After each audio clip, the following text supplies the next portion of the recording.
Hi again, it's Paul Logan Blaze Anderson here with a start of something I'm going to try out. Don't know if this might be the only one I do, but let's see how it goes. I'm going to start doing sort of potted reviews of things I've just watched. Part of this is because I'm a bit too lazy to actually sit down and write a load of things because of things I watch. And two, by the time I get round to it, I've usually forgotten all the salient points I want to put across. So I'm going to be doing these off-the-cuff short reviews of things I've just watched or listened to or whatever. We'll be just a review show. Starting off with a thing I've just watched with a three-season series called Metalocalypse. Metal. I've always had trouble to pronouncing this. It's basically apocalypse with metal at the start. Now, I didn't even know this before a couple of friends of mine, Slick and Dark Ages Stu, for the old Hives, and Slick from Random Fandom, sort of did a review, their own sort of spotlight on this series. And I thought, yeah, it sounds interesting. So I got it and I started watching it. Basic premise for those who don't know, it's about Death Clock, the biggest heavy metal band. Was it death metal? I'm going to get loads of notes at the bottom of this. So what? Anyway, death metal, whatever band in the world. They're so big. I think they're a bigger economy than some countries.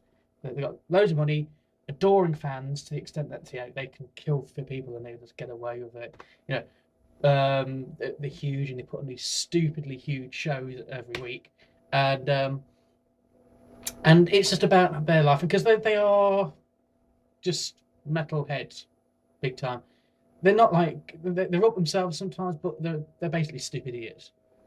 It's like Beavis and Butthead had grown up into these people. And I won't go into all the different characters. Go on to Wiki and go into that. What I'm coming here is to give my view on it. My general view is it was entertaining. I watched all three seasons. The first two seasons are very short because they're only about 15, 20 minutes each. The last one's about half hour each episode. But collectively, they're not that long. So yeah, go out and have a look because it's an entertaining series. I didn't find it as laugh out funny as my friends did. I don't know why. Maybe it's because I'm not as big a metalhead as some of them, and some of the jokes are very for those who grew up with that style of music. Because there's a Kiss homage type thing with Dr. Roxo, who's a metal clown who's gone off the rails, but his original band looked very Kiss-like, other than being clowns, but he's got that sort of lot of painted faces and that. But yeah, I didn't really grow up with that. I came later to metal or rock, so I didn't really feel that. I had more prog and the psychedelic stuff, ELO and 80s. I had a bit of hair metal, Bon Jovi, but anyway, I've not got the frame of reference, and I think that's the thing, because a lot of it was comedy about metal. I referenced beforehand that it was like the people were Beavis and Butthead had grown up, and I do think it's that sort of humour at times. Bit slapstick, very slapstick. People getting sliced and diced left, right, and centre, or and stuff like that. And I do like crude humour. I actually love crude humour. I don't know, it just didn't really go. But the thing that was entertaining was, and what surprised me the most, was there was an arc. I expected like standalone episodes. What are the band up to next? Oh dear, it's all. And to be honest, it is that. But throughout it, there is an ongoing thread, and one episode does reference the other.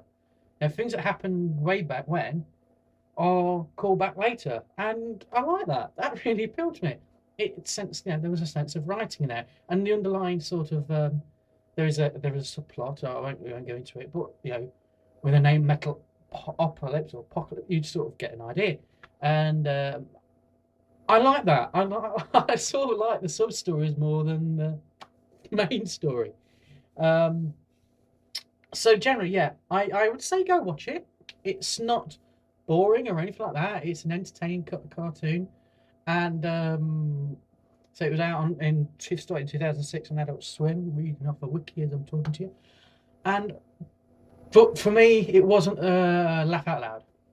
There we go. Potted history, potted review number 1, done.